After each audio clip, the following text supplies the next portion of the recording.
I guess we'll start this off pretty quick. I'm retired and trying to live the dream right now. And once in a while, I do a little bit of consulting, but beyond that, I'm just here to help facilitate today. And I guess Dan will be the first speaker. So is it Dan or Sue's going to start this off now? Brian, it's totally up to you. And it doesn't look like Dan is here yet. Okay, he's so not. Okay, yeah, because I think Dan said he might be late. So why don't we start off with Sue and Susan?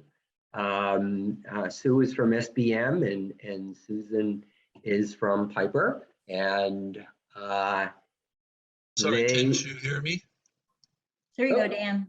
Yeah, are you there too I'm now? here. Okay.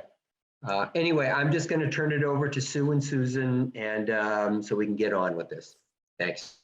All right. Give me a second. Let's make sure I'm okay. Can everyone see my, whoops, hold on. Can you see my PowerPoint? Yes. Perfect. All right. Thank you so much, Brian. Like Brian mentioned, I'm Sue Panera. I'm the Senior National Sustainability Manager for SBM. And today my colleague Susan Green from Piper and I are going to talk about hard to recycle plastics, especially in the manufacturing sector. I'll speak a little bit about plastics in general, which I'm pretty sure most of you are quite familiar with. And then Susan will discuss a case study, which is more like a journey, as sustainability always is, in her efforts to recycle a plastic common to the aviation facility. So a real quick overview, because again, I think most of us are quite familiar with seeing the various numbers with the chasing arrows on many of the plastic products we encounter. And while the general public believes that this means that the plastic is recyclable, in many, many instances, this is just not the case. This is even more true since 2018, when China, followed by other countries, stopped accepting plastic waste from the US and other Western countries, due primarily to contamination in these shipments, and probably rightfully so to a certain degree. So this greatly shifted the markets for plastics and absolutely reduced opportunities for recycling. So currently the recyclability of plastics from the collection of single stream or your typical consumer curbside programs is really limited to polyethylene terephthalate, which is your #1 plastics, your soda bottles and water bottles, your high density polyethylene or #2 plastics, such as you commonly see in laundry detergent jugs and milk jugs, and then often polypropylene or #5 plastics. It's also, I think, important to note that there is a market for some of the other plastics. For example, the low density polyethylene or #4 plastics, which is essentially your plastic bags. There is a market for that, but the material must be collected and processed separately due to its negative impact on the machinery at the material recovery facilities, or as we like to affectionately call them, MRFs. So likewise, the market exists for extruded polystyrene or #6, but this material must be a foam product and must be densified and managed as a separate recycling stream. And then of course we have #7 plastics, which is essentially a dumping ground for everything else, including bioplastics. You might note I skipped over PVC or #3 plastics, and I kind of did that on purpose.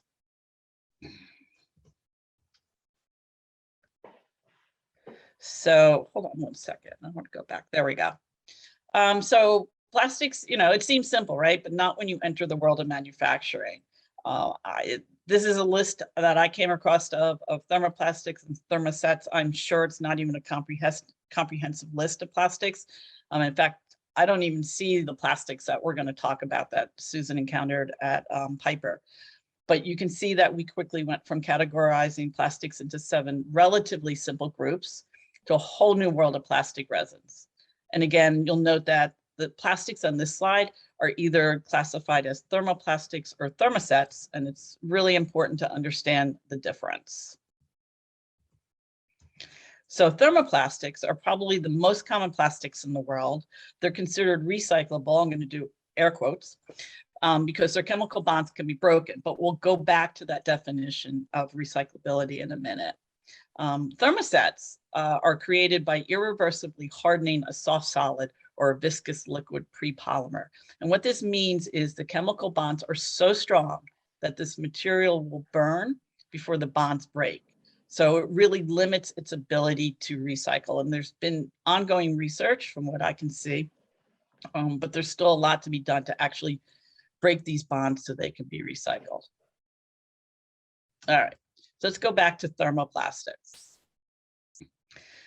You may recall that these are considered recyclable. And in fact, if you can see this definition, they're infinitely recyclable. However, what about when these plastics contain polyvinyl chloride? And that goes back to that number 3 plastic. And that's where we'll go into a little bit more of a discussion on the situation at Piper. So in my research, right, for finding a recycler for PVC plastics, 9 out of 10 companies, I know I sound like a commercial for toothpaste, but 9 out of 10 companies I spoke with will not touch PVC. And that is because of the concerns of chlorine emissions during the chemical recycling process. This ended up being our case with the case study that Susan will talk about. And I'll now turn the presentation over to Susan Green from Piper so she can share the story of recycling PVC plastics at Piper. And Susan, thank you, Sue. Perfect. Can everybody hear me okay? I can hear you. Okay. Yeah. So here at Piper, we use a variety of materials, but specifically what we wanted to talk about today was Kydex. Next slide, please. If you've ever been on an airplane, you have been around Kydex. So it's used commonly for aircraft interiors. So seat tray tables, the panels on the inside of the airplanes and other components, those are commonly made out of Kydex. Here at Piper, we use Kydex 100, and it's considered a type 3 recyclable. So it does contain that PVC material in there. We use ginormous sheets of this stuff. It comes in, we thermoform it for various aircraft parts and panels. And then once we have the part formed, much like the picture you see on the left side of the screen, you have the drop off or whatever's left, from the sheet that becomes scrap. Okay, so next slide. Overall, Piper has been pretty happy with our sustainability efforts. We use a lot of metals and we recycle just about everything we use in production. So here you see some examples of the aluminum, the types of aluminum, the steel, the different mixed alloys. And then since we rivet our airplanes together, we go through tons and tons of drill bits. So we have a program to regrind those until they get to a certain size, and then we recycle those before we buy new. So we have a lot of different programs in place, and we were feeling, pretty good about what we were doing. Next slide. So about 4 or 5 years ago, I was doing an internal audit, a quality audit on something completely unrelated. And I was seeing these hoppers, these bins full of this plastic material. So you have a picture of that in the presentation. They were all over the place in this plastics department. So I started investigating after the audit, and I wanted to find out, how it came into Piper. What did we do with it? How did we dispose of it? I assumed that we had recycled it, but I learned quite the contrary. This product, this Kydex, was not really on anybody's radar. So it was ending up in the landfill. And we generate, I tell people, about a ton a week.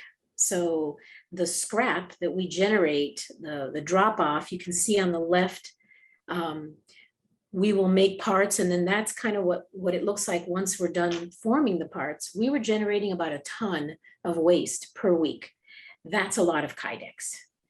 And so when I learned that that stuff ended up in the landfill, I knew that I had to do something. So next slide.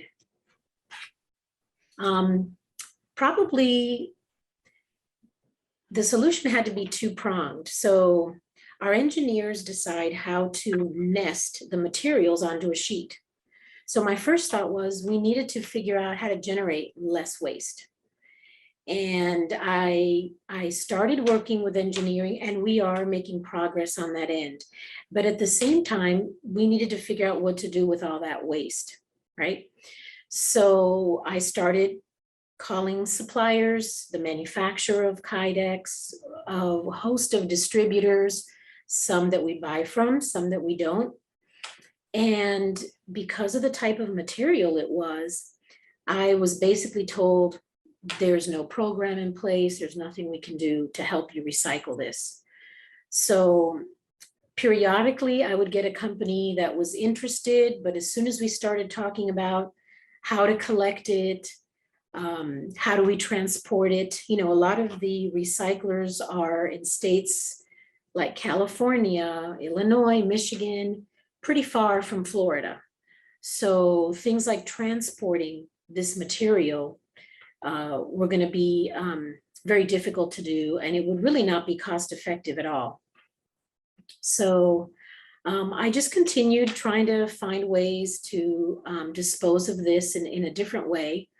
And one day I received from Sue, as a matter of fact, a sustainability report, and it was an email, and it talked about her company, SBM, who is already a supplier of pipers. And I learned that they were doing all kinds of things with other suppliers and other customers to attack this type of challenge. So I called Sue a couple years ago, and together, you know, we have been trying to figure out who the right partner would be. And really working with SBM has made all the difference for us. Sue and her network of people and companies was invaluable. So with Sue's help, she did identify a partner for us who was actually in Florida, who could recycle and reuse, reselling some of this material into secondary markets. Next slide.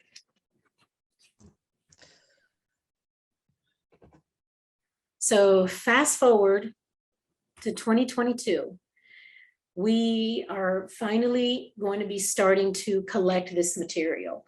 So one of the challenges was that the Kydex has to be protected from the elements. So I couldn't just keep it in our scrap yard and have a supplier come and pick it up. It had to be clean and dry.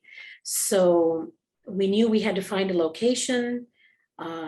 We were not really in a position to build any kind of overhang, but we decided to buy a dedicated container to collect the material. It has to be cut also prior to being stored. But we have our processes are almost completely defined. We've placed an order for the container, and it should be here before the end of the year. And as part of this project, we will also get to reuse. We have very large engine boxes that we have, so we'll be using those engine boxes to help store the material, and we can reuse our pallets as well. So this partner is going to be coming to Piper approximately once every 4 to 6 weeks. They'll pick up a truckload of material. Piper will get a few dollars for that. But most importantly, we're going to be diverting 38 to 60 tons of material from the landfill. So, you know, this is something that I personally wanted to tackle, and it's been about a 4 or 5 year mission. And I'm glad to say that we finally made it. So an additional savings will be somewhere around $8,000 to $10,000 with reduced trips from the trash hauler. So they don't have to come on site as often to pick up this trash. Also, since we're partnering with SBM, earlier this year, we actually had the chance to visit our local MRF and meet the people there. And I'm really excited about other opportunities for more recycling. So we use acrylic for making our windows in the airplane. We use other polycarbonate material, some polystyrene. So with Sue's help, we're exploring that, and I'm looking forward to new opportunities for 2022. Thank you, Susan. Yeah, it's pretty, it was definitely a journey. It was pretty exciting to find the solution. So, you know, what did we learn from this? I learned to take the term recyclable with a very large grain of salt. We also learned that processors want a consistent material. So not only in composition, but other variables such as color and cleanliness. And as Susan pointed out, you know, just it needs to be dry. It needs to be as perfect a material as possible, or as pure a material as possible for the processor. And sufficient volume's a factor too. If there's not enough being generated, there's just not, it doesn't become cost effective. So there also has to be the ability to store this material. Now that, you know, Piper does generate a sufficient volume, now they have to be able to store this material. And as in the case of Piper, it had to be protected from the elements. And finally, I learned that if one company was not able to take the material, there's a pretty good chance, it's a good network out there, that they can refer you to someone else. And then finally, you know, when setting up a recycling or any program, and I think this has been a consistent theme throughout today's conversations, is that it's always good to document what you're doing, document the weights diverted from trash, because this provides the quantitative data that you need for your sustainability reporting for management. And then it also helps to document any financial savings. So thank you for your time. Appreciate it. And we're happy to answer any questions you may have. One question I just had here was, are there any opportunities to actually redesign the process that's generating the Kydex up front so it generates less waste product at the end of the day? Yes, that is an ongoing project we have. It is a slow project as well, but we are making some advances there. We probably make about 60, 70 different parts out of the material. And it depends on the product mix. So our trainer aircraft versus our owner operator aircraft, they have different material or different numbers of parts. And we don't have, our equipment is not automatically programmed. So it's something we, in the future, we would like to upgrade the equipment so that it will automatically nest the design to be as efficient as possible and generate the least amount of scrap. So, I mean, this material is not inexpensive. So not only for the sustainability piece, but also for continuous improvement and being more cost effective, we need to manage that. So it is a real project. We have made some improvements already, and we will do more next year as well. Now, it sounds like you two have a very good relationship going on with your companies there, and it would be interesting to follow up on this and see how well you do in 2022. Thank you. Thanks. Well, thanks again. And Dan, are you on now? Yes, I've been on the whole time. Yes. Okay, just double checking. Dan is, I guess the best way to describe Dan, he's the compost king of the world. And he's going to talk about compost in some different ways that you might normally think about. Great, thank you very much.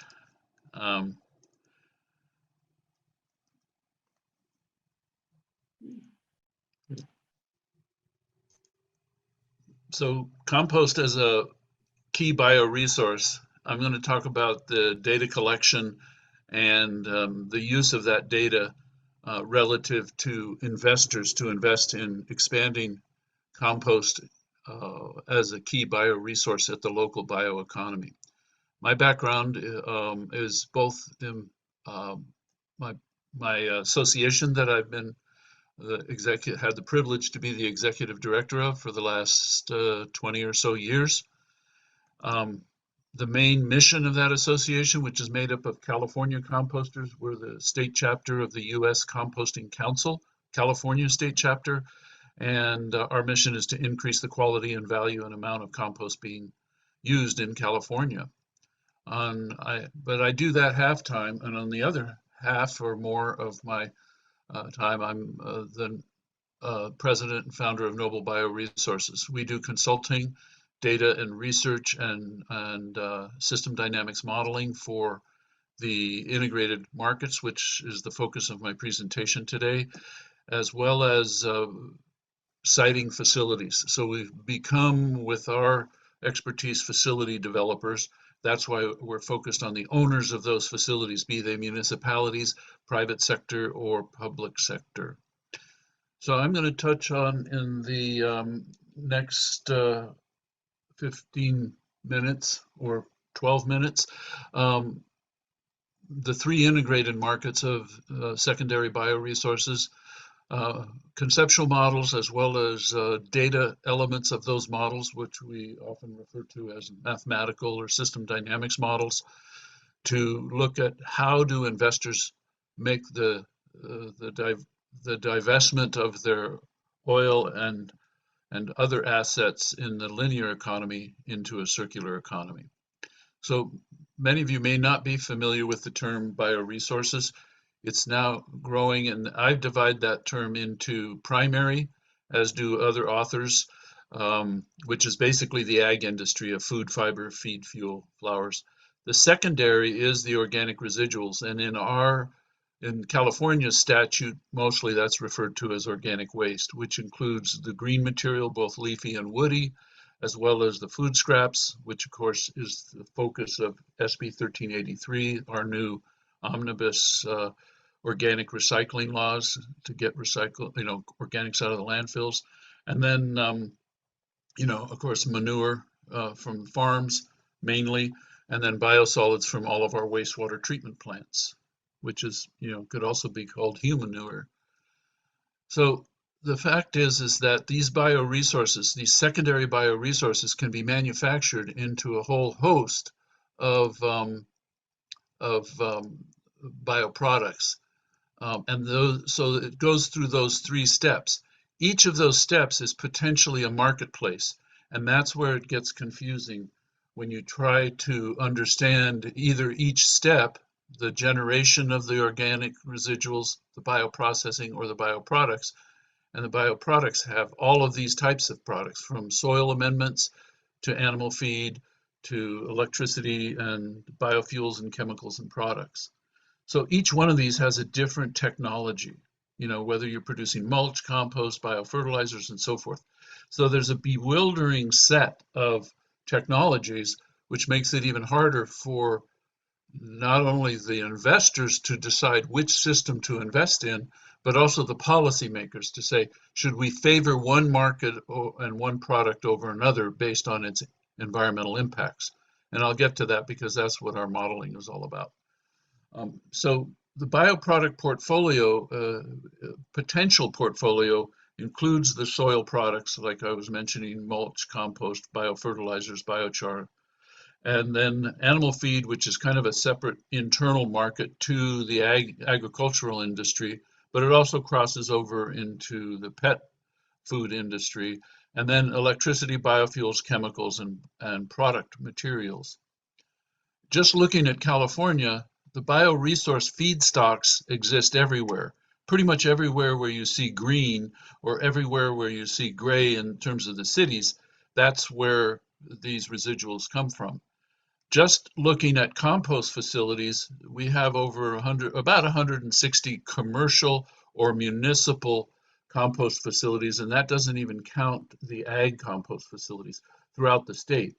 And you can divide up the market in terms of the 58 counties that we have everywhere from the largest county and areas, San Bernardino, which includes urban as well as, you know, the Mojave Desert and all the way up to into Death Valley and so forth.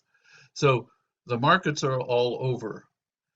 But the question is, for me, as a market analyst, as well as a processor, as well as a waste manager in this business, is how do we convert the linear to the circular?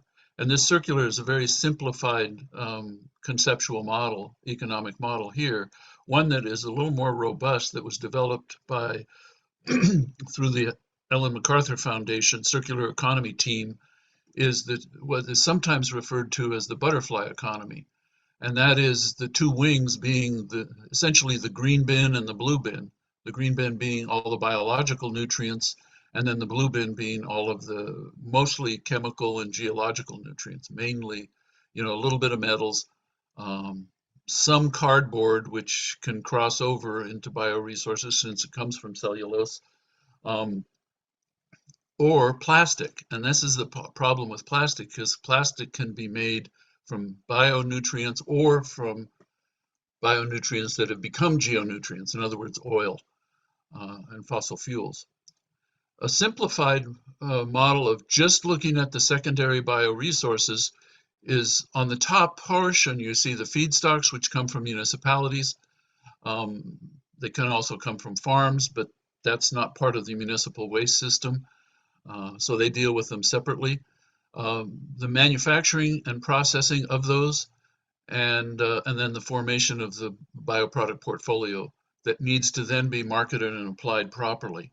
And usually the markets of that are any place, especially the soil ones, and I'm going to focus on the soil products, mainly compost, but it also exists with the others that I outlined. So, you know, so the markets are any place where you're trying to grow something and you want to enhance the carbon and nitrogen and the living systems, the microbiome in the soils. So the primary resources, sometimes those are listed on top, but in our diagram, we've listed the secondary bioresources on top. And in the compost business, you get a tipping fee or not, depending on how pure the substance is and whether or not you own the feedstock markets. Like the franchise haulers own that market. But then there's another self-haul market where the landscapers can go, don't have to put it in the green bin, and usually they have truckloads rather than bin loads of the material, and those get deposited for a fee, but then the processor has to compete against the landfill, and most of you know about that competition. So the landfill is always there in the center when you don't know what to do with the materials you can't process and recycle. But this just shows the complexity of the manufacturing process, because their income comes from two sources, potentially. It comes from the tipping fee, or it comes from the product sales income. Now, the biosolids marketplace is mostly around 100% user fees. Most of you probably realize that you get, when you pay your water bill, about a third of that is actually paying for the water. 2/3 of that, at least in the city where I live, which is Santa Rosa, and this is true across the United States, is that you pay about 2/3 for wastewater treatment, and that's all lumped together typically in the water bill, and sometimes it's broken out. So that means that the biosolids folks get most of their money on the front end, and that's also true for the haulers, who get most of their money from their collection fees from their customers. Then if they have a pure and high value product, they can get more money on the back end. And that's so you have a lot of different business models in this industry. In fact, I've isolated just in the cities and counties that I work with and that our composters work in, 6 different compost business models. The municipal, which is the green waste municipal cities actually do their own composting. That's like San Diego, parts of LA, as well as Bakersfield as examples. Wastewater agencies do their own composting, either by contracting it out to independent composters or by doing it themselves. For example, the president of our association of compost producers in California, runs the largest indoor biosolids composting facility in North America, and that's located in Ontario and Chino area. You have community composters, which are much smaller, obviously way smaller, because these facilities are on the order of anywhere from 50,000 ton to 500,000 ton per year is the largest one that I'm aware of. But the community composters, we're talking about, 10 or 50 tons, much smaller. And so those models can exist by either owning the feedstock and as well as the processing, like municipal composters, but they don't really market a product. So they tend to give the product away, you get zero amount of money on that end, or maybe a little bit of money. The wastewater guys and gals in some of their processes, they own all three of those markets. The municipal or the community composters, it's a DIY, and it's usually located near a community garden or a small urban farm. The franchise haulers can own all or participate, and nobody owns a market. There's no monopolies on the bioproducts. There are a host of micro monopolies on the feedstocks, but even those are much more, are both private and public, based on user fees as well as self-haul.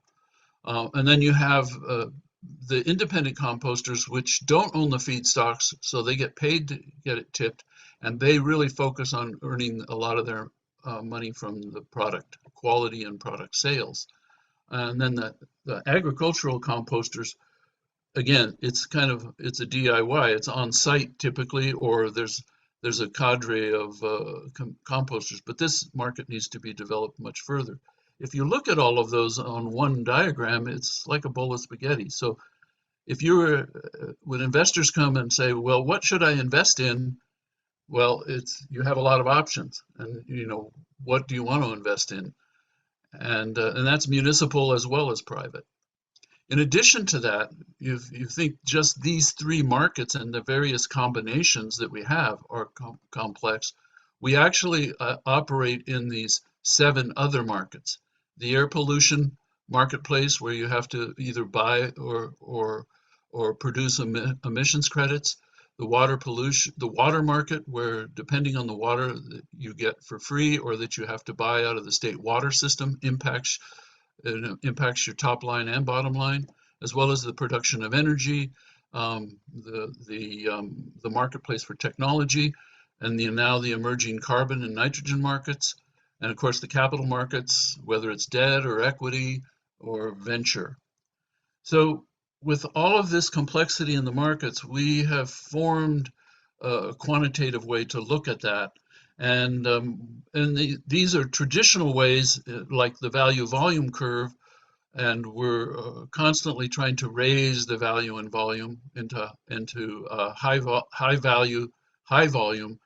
But mostly the products are the low value, high value, the low value, high volume, and then the high value, low volume. In addition, the carbon markets are now developing, so you've got to look at those, the profitability or the costs of engaging in carbon drawdown.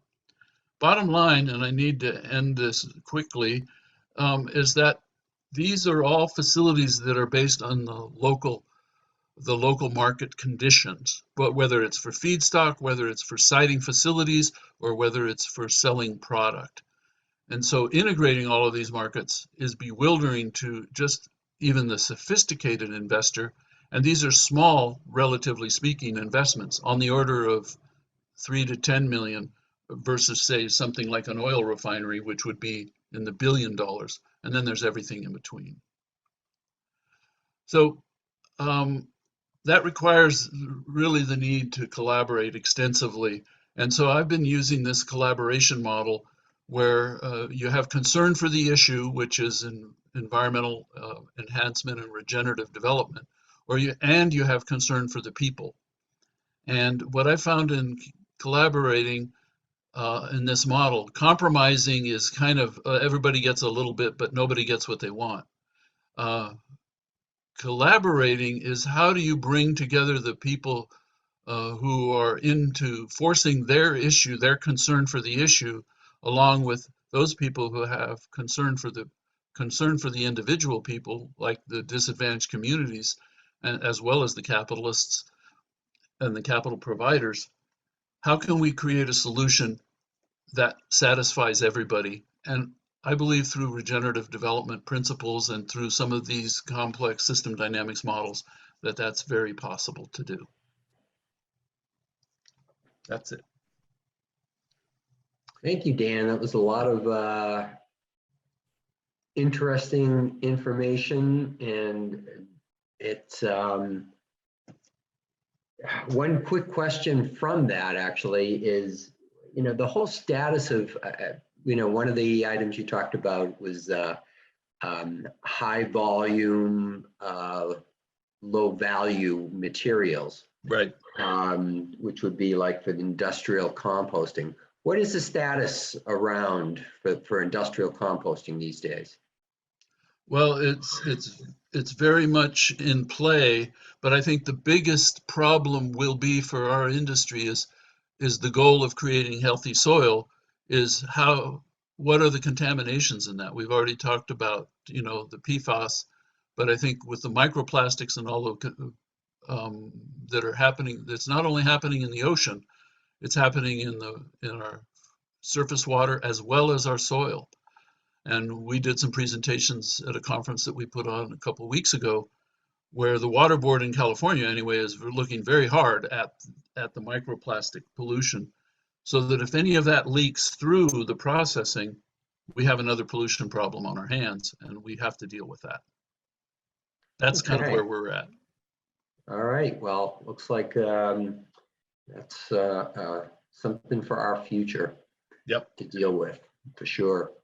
Well, thank you. And lastly, we have Jordan Fengel from Tetra Pak, who's going to talk about some kind of unique packaging processes. Thanks, Brian. And great job to Sue, Susan, and Dan. Very, very useful information. So let me share my screen and we'll get this party started. All right. Let me get rid of this little side thing. Cool. So yeah, I'm Jordan Fengel. I am the Sustainability Manager for the US and Canada for Tetra Pak, and then Director of Government Affairs for the Carton Council. And so this presentation actually is on behalf of the Carton Council group. And I will go over how we work with recycling market development and infrastructure for fiber-based packaging. So the Carton Council, and just to take a step back and let everyone know who we are and what we do. We are the 4 leading carton manufacturers. Back in 2009, actually all the competitors of carton manufacturing got together. It's SIG, Elopak, Evergreen, and Tetra Pak. And really, we came together to have a collaborative solution and teamwork to really help divert food and beverage cartons from the landfill, keep them away from litter. And so we have an overall goal of making sure that we can expand carton recycling nationwide, as well as increase household access. And we do this through a variety of ways. So the ultimate goal, like I mentioned, increasing the recycling rate and the access of carton recycling, but also decreasing the amount of cartons that go to landfills or become litter. We do that through expansion of access and increased participation. And there's a variety of ways that we can achieve this. I will focus on infrastructure and in-market development today in the presentation, but some of the strategies that we use, we engage directly with the MRF, or a material recovery facility, for those that are not familiar with the acronym. We actually have our own ISRI grade 52, which is aseptic and gable-top cartons, which is not an easy thing to obtain. So, and to get an ISRI grade of paper created, you actually have to have in-market demand as well as a value and a useful material base in order for them to create a grade. We do in-market development, which I'll go over today. We engage with recycling officials and facilities, educate consumers through either municipal programs, NGOs, and other means. We're in over 11,000 schools right now with carton recycling, but also really we work with all commodities when we do recycling program education and teach about the value of making sure that plastics and metals and everything else that is seen by kids in their everyday life gets recycled and returned back into the circular circular economy, basically. We work with our brands and their companies, cross promotion, stakeholders and advocates, and then obviously legislative discussions. Maine and Oregon passed EPR last year. We have about 12 states that we know of that are gearing up for packaging EPR in the upcoming session. So it's I think a lot of people did not really anticipate extended producer responsibility coming over or being adopted in the U.S. At the pace that it is now, but we're in a neutral position. I will just say that we don't advocate for it, but we don't fight against it. We just make sure that cartons are treated fairly and equitably when policy is proposed. So let me go over some of the in-market and infrastructure work that we've done. And I can just say that, so since 2009, we're about 10 years into our work as far as cartons. And for those that aren't familiar with the cartons, it's your soups, it's your broth, different kind of packaging. Now you'll see like Giovanni creamer is in there, and then your gable top, which is does not have the foil in there like the aseptic. Those are your half-gallon containers that have either juice or milk in them. So the in-market work that we do, the first one I want to point out is we actually really work hard to close the gaps in rural recycling in low volume areas. There's a lot of great programs in major cities across the US. The large population areas have access to curbside recycling or drop-off programs, or they're obtaining them right now. But the rural community is often left out of those conversations, and they still use the materials, and they have recycling systems, and they want to be involved in the circularity of materials. And so we work specifically, this program here is in Napa Recycling up in Northern California with Tim. They have a little MRF up there, and we actually help with milk runs. So a lot of the small communities in Northern California, we facilitate those recycling programs to collect small amounts of cartons. Instead of waiting months and months to get a full truckload, they actually go around and pick them all up, create that truckload. And that all goes down to, and I'll explain where this goes, to Kimberly-Clark of Mexico. And that is made into tissue products. I'll show you where and how these materials are made into. But there are viable in markets. Actually just flew back in this morning from Wisconsin from a fiber test up at Sestana Mill in De Pere. And there's a great demand for fiber. They can handle polycoat materials and is easily recyclable. So there's often a misconception on multi-layer packaging or multi-composite packaging that it's not recyclable because of the various components like plastic and paper and aluminum made together. However, that is a false narrative, and it is easily recyclable, and it is a great commodity, and there are a lot of facilities recycling it. So we also engage in the recycling partners. Like I just mentioned, I just got back from Sestana this morning, so hearing the information about Piper and the PVC and all the plastics. I was just on a Embraer plane and a Canada Air little jet this morning, and I appreciate the technology and the science that goes into making lasting products, and it's really great to hear the recycling is expanding in the airline industry. We're actually working with some airlines on some products that they're choosing for brands to lightweight. I think Hawaiian Airlines said that for every 5 pounds of material that they can reduce off of their flights, that's a 1 ton of carbon reduction per year. So they're actually trying to lightweight their products, which cartons are a great option. So we engage on our recycling partners through the Carton Council, and that is either your paper mills like Kimberly-Clark, Great Lakes Tissue, or Sestana, or we have full carton recyclers, which we have invested in as well. That's Kelly Green Products and Continuous Materials. Since 2009, we have done voluntary producer responsibility. We've injected around $20 million on our own behalf into recycling education and infrastructure development. So some of the methods that we use to really help with in-market development and help the MRFs get the products to the in-markets, we can help with manual sorting, technologies as far as getting them conveyors or bunkers to sort grade 52. We are now seeing kind of cartons going into the mixed paper stream. Mixed paper is actually a higher value than we've ever really seen it, especially since the China National Sword. Mixed paper was a negative commodity for quite a while. going down to nearly 100 to negative 100 to negative $200 a ton, where now it's about $200 a ton in the positive area. So with that increase, we've seen cartons now be slid over into the mixed paper. And again, paper mills are able to process this. They tweak their time and their temperatures, and they're able to pulp this and get a really good fiber yield out of these materials. We also invest in robotic sorting. So there's I think you can see it all across the news. There's a shortage of workers in all sectors. And so, not that robots are displacing people, but they're filling the gaps. And what they're also doing is they're using smart technology and artificial intelligence to learn about packaging and enable increased capture of products before it has to go into, what is often the last chance line. Some MRFs don't run new materials more than twice, and so that gets thrown in the landfill, unfortunately. I think the aluminum can guys, the Can Manufacturer Institute, there's a lot of cans and other materials that are lost just because of the burden depth or just various factors that are seen at the material recovery facility. So robots are playing an important role at capturing commodities. So we invest in the placement of robots. We also fully support optical sorters. Those are great tools to sort plastics and other fiber-based materials. I do have a short video on how one of these robots works. Let me see if this works here. There's no sound, I don't think. This speedy robot can Maybe plunk there a is. carton off the conveyor belt, toss it into the collection bin in under a second. It even learns as it works, recognizing cartons based on their size, shape, even what's printed on the packaging. Cool. So that video, what it really showed it there, the very last part, I don't know if you guys caught it, but it was sorting cartons, but then the second pick that it does, so you can actually pick up to 5 commodities with these things. 3 to 5 is the common number. It was picking natural HDPE, which is over $2,000 a ton. It's actually more valuable than aluminum right now, which is unheard of because of the demand for our HDPE, which is recycled high density polyethylene.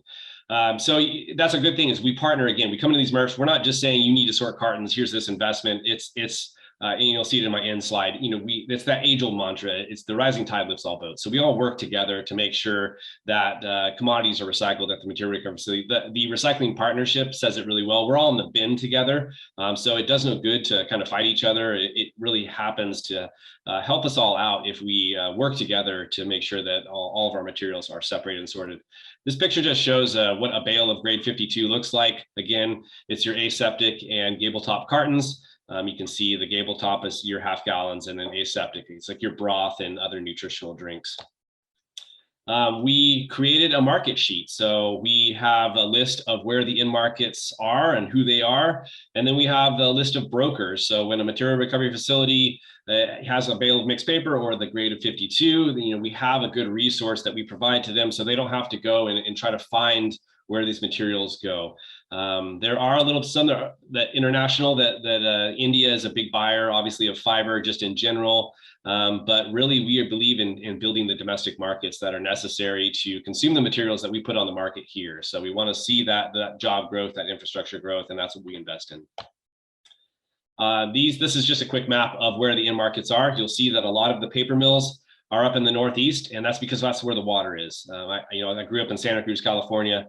And California is on fire often, which is not a great thing. So, and I know I'm about out of time, so I'm going to make this really quick. I think I have 2 more slides.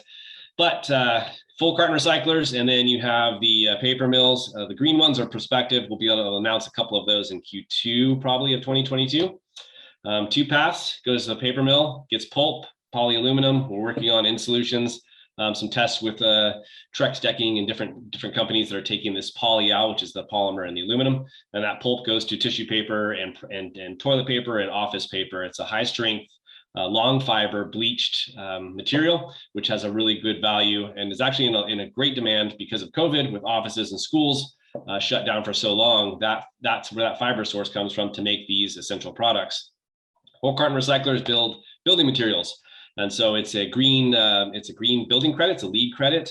The greatest example I can give is the Tesla Gigafactory in Nevada. That roof is actually covered in cartons, has a 40-year lifespan, and then theoretically can be shredded back up and repressed into another building material. So very circular.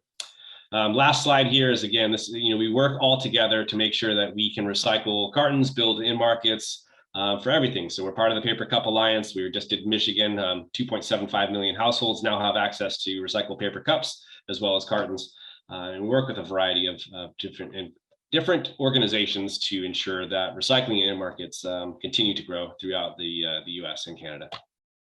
That's it. I know that was fast, sorry. Thank you, Jordan. Yep. Who would have ever guessed that there's a material of more value than aluminum in your industry? So I think that was pretty interesting. One quick question, and we'll go into general questions, I guess, but what about the outer packaging that you find sometimes on Tetra Pak type materials and the straws, and is there anything going on with trying to reduce or eliminate that or make it more recyclable? Yeah, so the outer coating is not wax. There hasn't been wax on the carton since JFK was president, so the 1960s. But what it is, it's a low density polyethylene. And I briefly mentioned it. We're working on in-market solutions. So there's the advanced tech recyclers like Brightmark as well as Eastman. So we're doing some testing with them. And there's some other little end uses as far as trying to get the polymers pelletized and put into plastic materials. But the long-term solution, at least on behalf of Tetra Pak, so now this is not Carton Council, this is more on the actual company. We have an 8.5 years. So by 2030, we will have a package that is 95% fiber-based packaging, and then all plant-based plastics, Bon Sucro certified using sugarcane, does not reduce food. It's all non-NGO or non-GMO, and it does not take any man irrigation. I'm trying to think fast so you guys can get back to the other stage, but it's a really good source of bioplastics, and it's recyclable in the traditional plastic stream right now. So yeah, that's what. But straws also, we actually have the R&D. It's already in place and in use in Europe, and it's available over here for brands to use. Paper straw with a plant-based coating, and the next phase is basically a straw that does not detach from the package. It telescopes out and then is able to be pushed back in. But straws are recyclable with the packaging. So that polymer, when you shred it up, all the paper in the paper mill, those plastic materials, just like your envelope windows and everything else, that comes out in a lump of clean polymers. And so we are all working together to make sure that there's an in-market use for that material, since it's in so many different packaging formats. But you'll see the divestment from that is going forward. Okay, well, thank you. Looks like we need to start heading back to the other forum. So with that, I just wanted to say thanks to everyone, Dan and Sue and Susan and Jordan. And I guess we'll get back to the main stage now. Thank you. And you'll notice the link is in the chat to go back to the main stage. And Jordan, yes. just FYI, there is a chat question in the chat for you. So I don't know if you will maybe address that person later. Okay, yeah, I'll try to find it right now and get it done. Thank you, Brian. Thank you. Thanks, everybody. Thank you, all. everyone. Thank you.